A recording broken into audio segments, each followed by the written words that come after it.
is Special Agent Carva. I'm going to be here reviewing your application for the Federal Bureau of Investigation.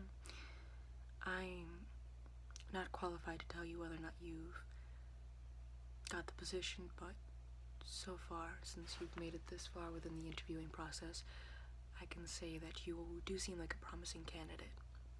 Now, I'm assuming that that is the portfolio of forms that we've asked you to bring so that we can evaluate. Is this correct? Okay, I'm just going to collect and review this then.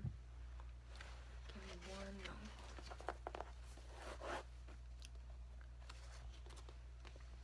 This will go under more special investigation.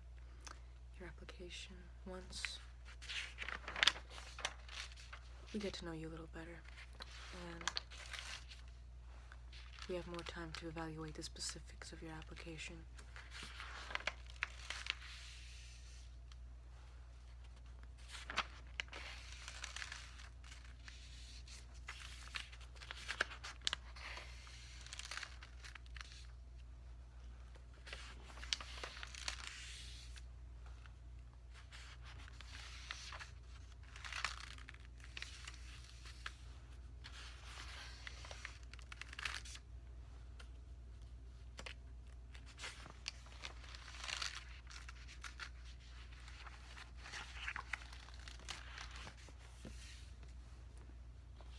Very good.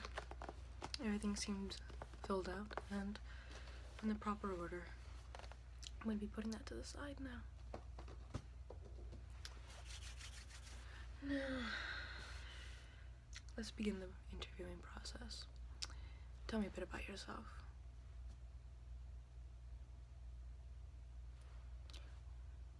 Understandable. It is a bit perplexing, if not uncomfortable, for most of our candidates to talk about themselves, considering how people applying for this position are applying to be a special agent, and their secrecy, obviously, or rather our secrecy, is obviously a trademark that they've practiced and implemented into their own lives prior to trying to apply for a position. However, let me give you some scenarios that we can work with, and you simply tell me how you would maneuver through those situations. Okay? Excellent. Now, the first scenario is considering how right now we're going through a war on crime, considering how J. Edgar is kind of implementing some new programs within the Bureau and cracking down on crime within the metropolitan areas of New York and Chicago, and we're really trying to find the bootleggers and the drug, cartel sort of business within those seedy sort of areas. The good thing, though, is that prohibition has been repealed, so there isn't so much crime as there was before. However, the ramifications of those days are still weighing in within the Bureau and, officers alike, with us trying to find these sort of perpetrators who are contaminating and disturbing the peace on the streets. So, taking that into consideration, I'm going to be asking you a series of questions going along in that vein of situations. Do you understand? Okay, excellent. That's a good sign. Now, the first scenario I'm going to be presenting you with is, had you been present during the Valentine's Day massacre, seeing a row of men, about to shoot another row of men, how would you have managed to maneuver that situation? Had you been one of the men either, secretly implemented into those gangs, or, just someone monitoring the scene from afar?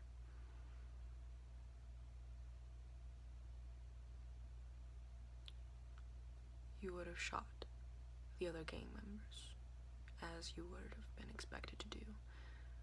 Okay?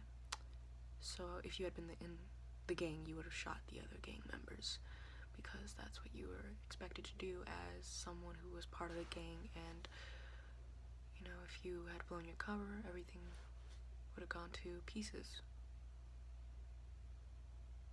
Okay? What about if you were looking at them, or rather monitoring the scene from afar?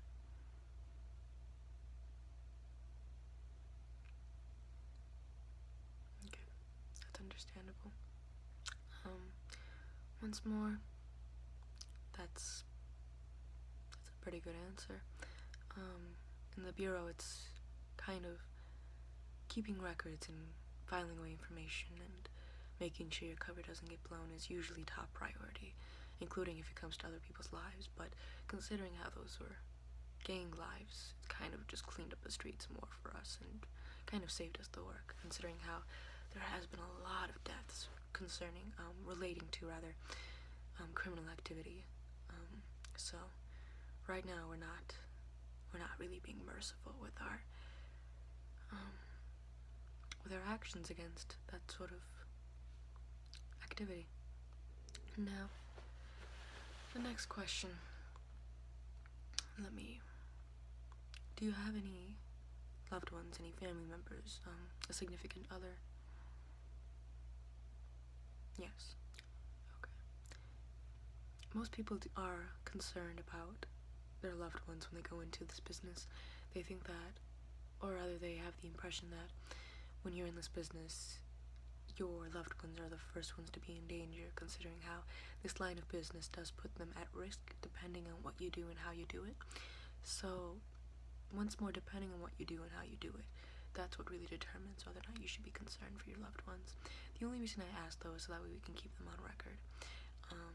So that way, if anything were to happen, we know who to contact or who is, I don't want to say in danger, but who is being threatened. So that way we can keep surveillance on them, keep tabs on them, just in case anything were to happen. Let me simply get your application back. This should have your birth date and residency and a list of people close to you, correct? Right. Once you start applying further into the process, we start asking you for more information like this rather than just the basics, such as work experience and home address. But we're going to be needing your home address on every form you submit concerning you, simply so that way we can have it on the forms that we file away, and also your birth date as well. So let me simply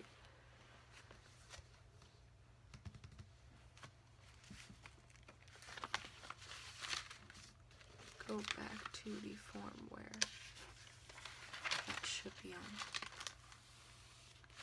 your list of family members and loved ones.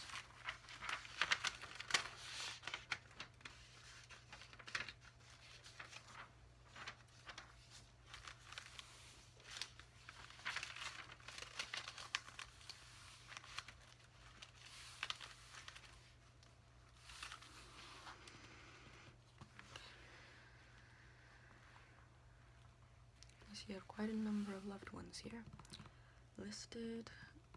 No children. That's probably for the best. Not only are they a distraction, but they are a baggage, emotional baggage for you.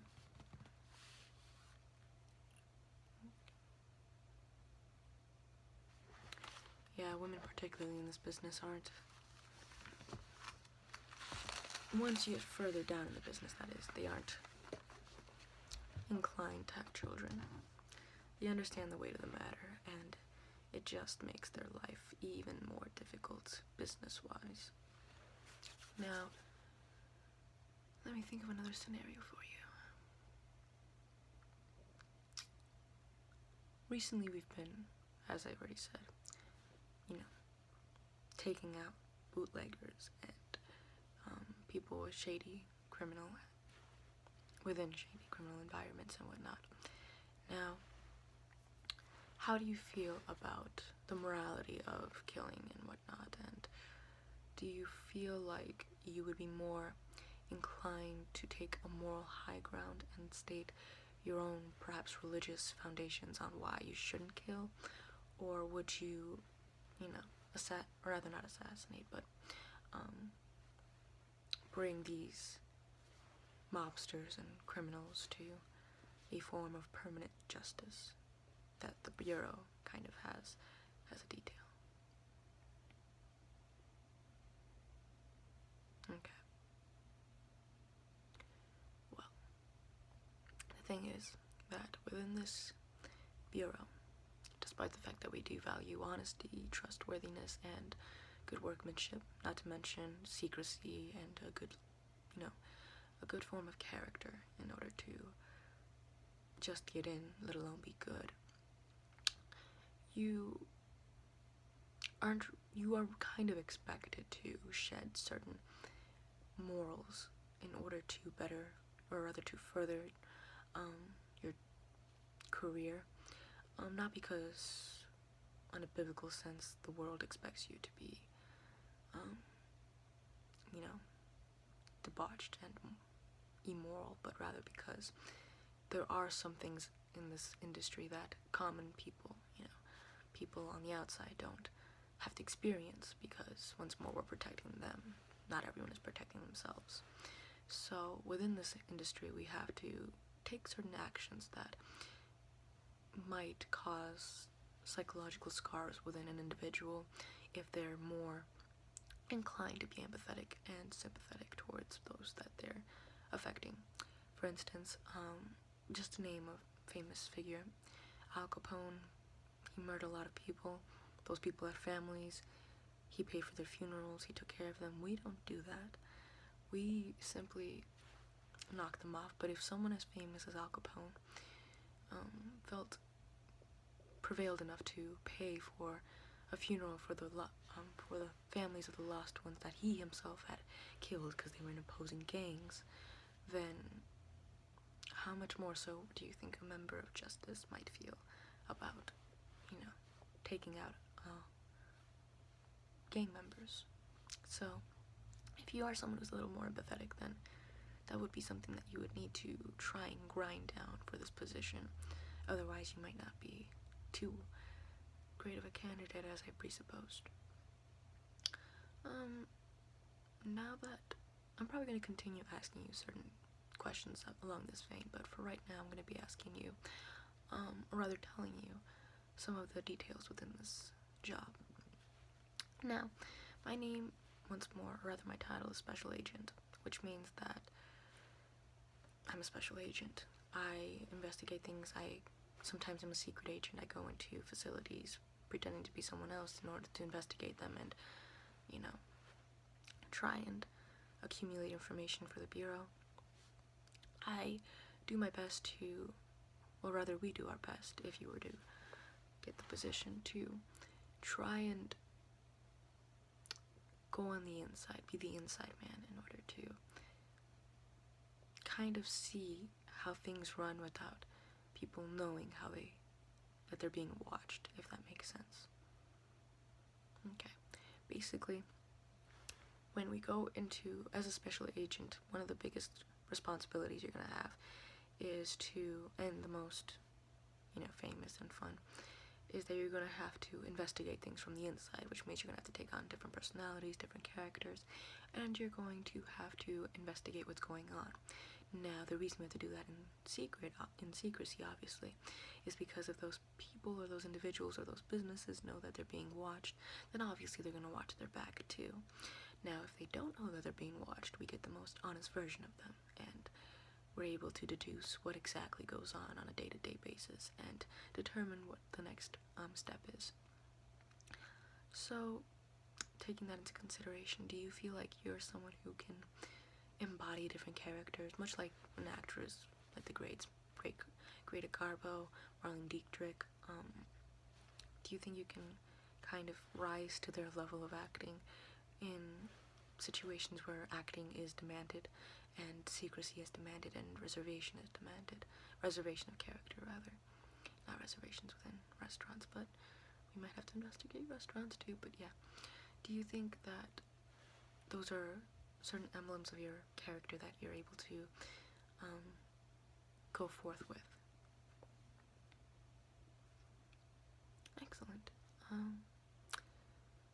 How well do you think you can pull that off? For instance, do you have any experience perhaps in drama or in any sort of acting troupes?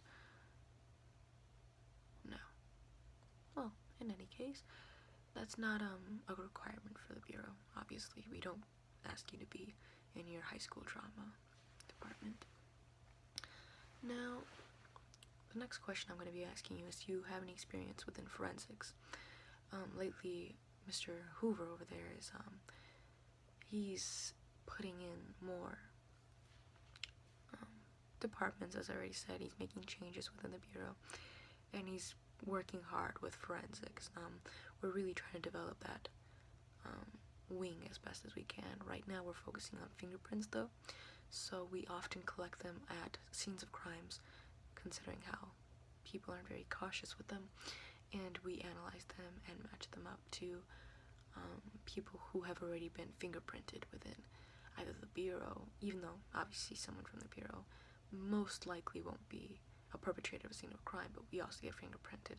But we fingerprint the criminals that do crimes, and obviously because they're criminals who do crime, and we fingerprint them. We store that information so that way if they were to commit another crime, we can match them up and take them in. So do you have any experience within forensics, or are you new to the field just like pretty much everyone else?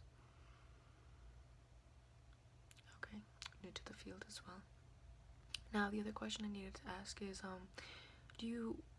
are you able to, for instance, travel to another country in order to perform acts of espionage upon them? You know, right now we went to war, or rather we didn't go to war with Germany, but right now there's World War II is breaking out, so we have to kind of watch our backs with the other countries involved, like Japan, Italy, Germany.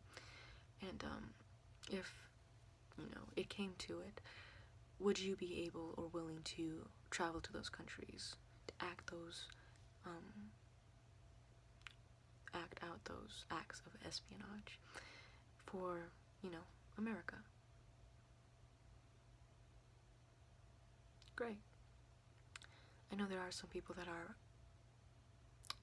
they are inhibited from going, or that they have trepidations from going because of, they have family back here, they don't want to abandon them, they don't want to put them at risk.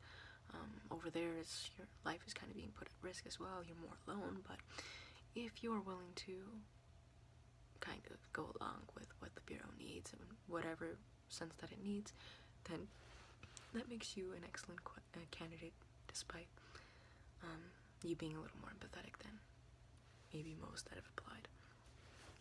But let me simply mark down these details in this note of mine. Now, while I do this, you can tell me a little more about your hobbies, whether they relate to the Bureau, or if they're of a purely individualistic or an independent nature. So,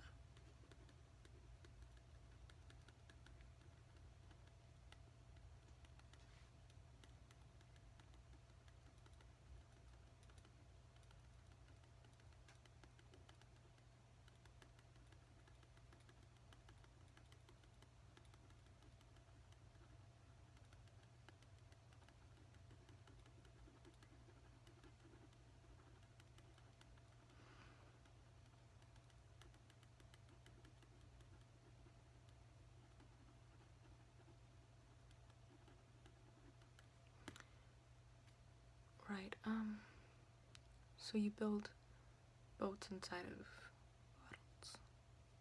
Okay. Oh, and you play around with the radio. Okay, that's interesting. So you have experience with technology, correct? Excellent. We are needing some candidates that are more experienced technologically, because once more we're developing, so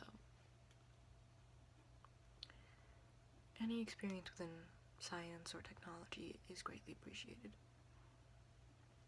Do you by chance have any, and remind me because obviously it was in your first application, but do you have any experience clerically with filing forms and whatnot? You do. Excellent. The only reason I asked is because that is another detail within being a special agent. Though we do have assistants, not everyone, but a majority of us do have assistants to file in our paperwork and to keep us organized. We do have to do a portion of that. We do have to take on a portion of that clerical duty ourselves in order to do our jobs properly. So if you have clerical experience in the past, despite, applying for a special agent position, that would greatly benefit your position as a special agent. Let me simply note down your clerical experience within, the application that you already noted, just to emphasize the point that you are quite qualified for the position. Once more, the only thing holding you back is your empathy, but I'm sure there have been other special agents, not myself included, that have been more empathetic when going in, and then once they get into the job detail, they lose their empathy quite quickly, especially when you have to deal with some of the people we have to deal with. They're not as gentlemanly or honorable in a, warped sort of way as Al Capone was. Yes, the concerns we have now, the world concerns, just take into that account. There's the Dust Bowls going on, which means that there's a lot of people going into the cities, creating an even bigger overpopulace within those cities, of people looking for employment. So that kind of amps up the risk of people going into criminal, rings because of the fact of lack of jobs. Not to mention the rippling effects of the Great Depression. Despite it happening in 1929, it really took effect during the 30s and lasted pretty much all of this decade. So, not to mention the Zeppelin exploding over New Jersey, and all the assassinations going on. There has been a lot of terror going on, so hence the war on crime that Hoover is really, really pressing on. And that we also have to press on as well, considering how we work with Hoover, or rather for Hoover. And Hoover is a very strict boss. He's very precise with everything. He's very detailed. He likes having us very prim and proper in the workplace. And I think the only time he ever allows us to look even a smidge out of order is when we're out in the field, pretending to be someone else. But even my hair he has a problem with. He states that it should be more tamed. Now that is also why I've been telling you both your virtues and faults within this interviewing process. For instance, your qualities of empathy, or your empathetic quality, being kind of a fault, and your tendency to be more reserved towards the beginning was a virtue. Was because by doing so, I'm being quite honest with you, and we value honesty, whether it be brutal honesty with tact, of course, to an immeasurable degree. In all honesty and trustworthiness are qualities that are basically essential for this position, as I believe I've already stated. Because we have to make a point to deceive the world into not knowing what we're doing, whether it be America or to other countries, because once more, when it comes to America, we're protecting them. We're protecting, them from knowing any information that might be a little too strong for them to know, that might be a little too much for them to know, and we are in the know, not about everything, but about a lot of things, or even some things might be a little too much for some people to know. And so, for the other countries, the reason why they can't know is obviously because they're other countries, they're opposing countries that might get into some sort of altercation with us down the line, and we want to make sure that they're not at all versed in what we do, except for certain countries, like maybe Great Britain. They might have, a hint as to what's going on, but that's really about it. It's just a hint. Now, other than that, I think you get the idea. Qualities like, clerical skills and forensics, perhaps a background in forensics or technological experience is highly valued and makes a candidate great, but honesty and trustworthiness is what makes a candidate a candidate. So as long as you have those, then you're still, considered. Now let me simply jot down a couple of notes, and then once I do, I'm going to be taking your fingerprints, because once more, we fingerprint everyone who is considered for the position to a probably hireable degree.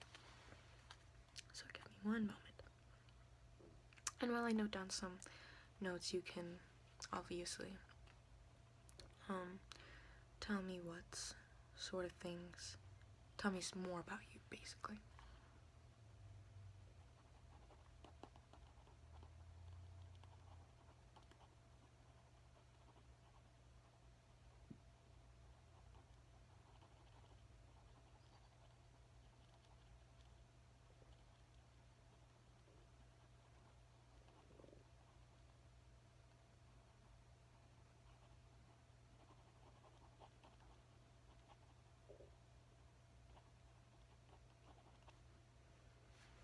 Okay.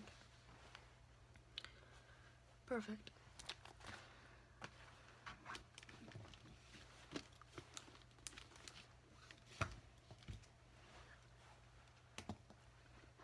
Here we go. So, I'm going to be taking all 10 of your fingerprints, and I'm going to be asking you to place them on the notebook that I was writing on. Now, give me one moment. Okay.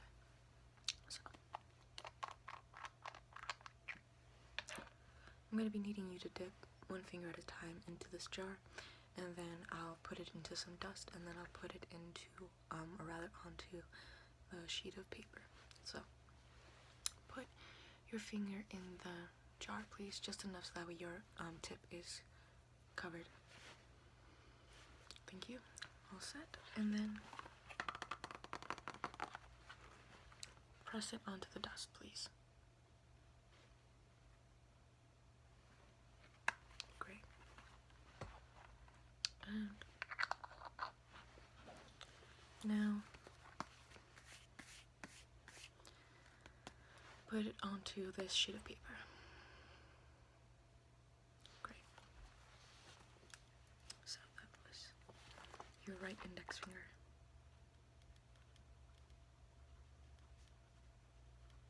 Okay. Now, next finger. Let's do your thumb on your right hand. So, dip it in.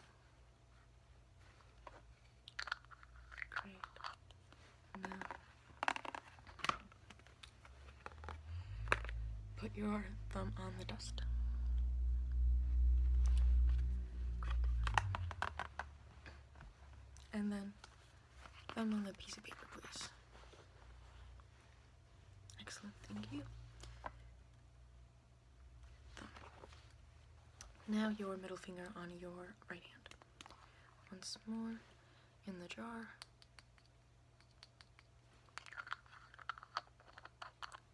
Excellent. In the dust. Excellent. And then on the paper. So, there. Right there. Great. So, right middle finger. Now,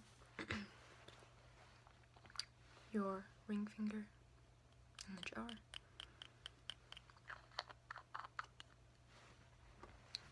In the dust.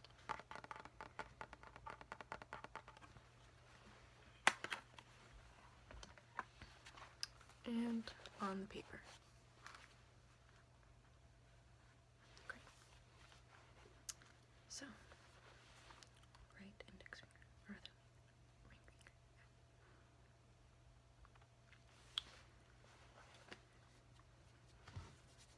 finger. Got a bit of the dust on me.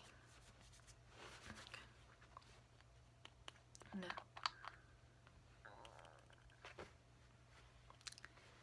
your thumb, or rather no, we already did your thumb, middle, right? Yeah, we already did have your finger on your right hand, left hand. Thumb, please. Great. Now in the dust. Okay. And on the paper.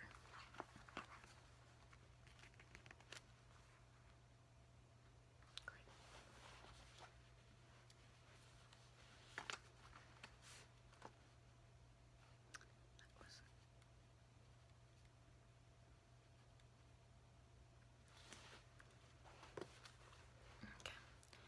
So next, your index finger on your left hand.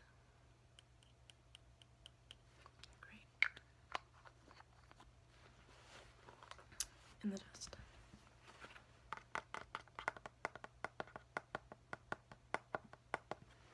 Great. And now on the paper.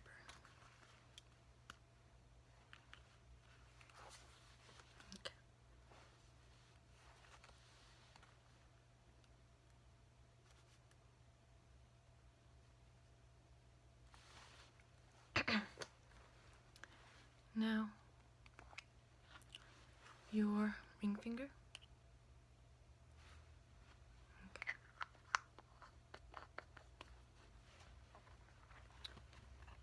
In the dust.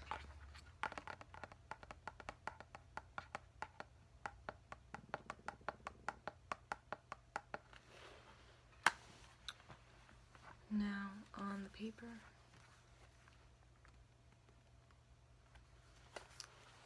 And that was your ring finger.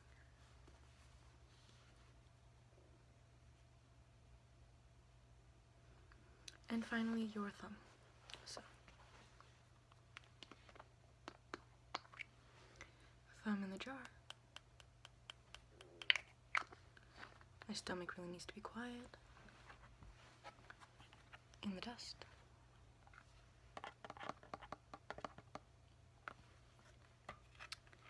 And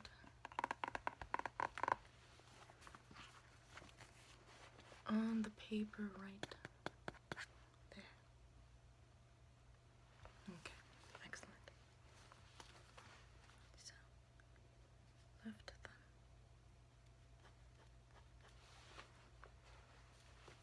Alright, you're all set. You are fingerprinted. Your last couple of questions have been answered.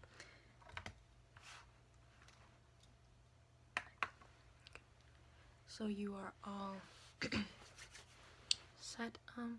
You'll be hearing back from us in a little while. We'll either phone you or mail you your acceptance letter. Now, once more, as I've already kind of touched upon throughout this interview, the world is kind of in a dark time.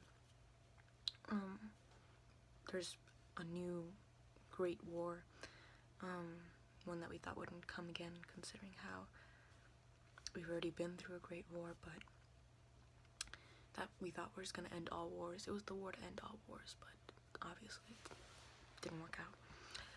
Now, and other than that, we are cracking down on crime within metropolitan areas. So the world is a bit dark, and you're coming in as a special agent trying to kind of clean that up and to better the world in the best that you can, along with this bureau. You know, the bureau is also doing the best they can as well. With that being said, hopefully it can get better, but, you know, I would say that we're no longer in Kansas, but frankly the Dust Bowl's kind of screwed Kansas up too, so we're all screwed, but hopefully as a special agent you can make sure that we can kind of reverse those effects.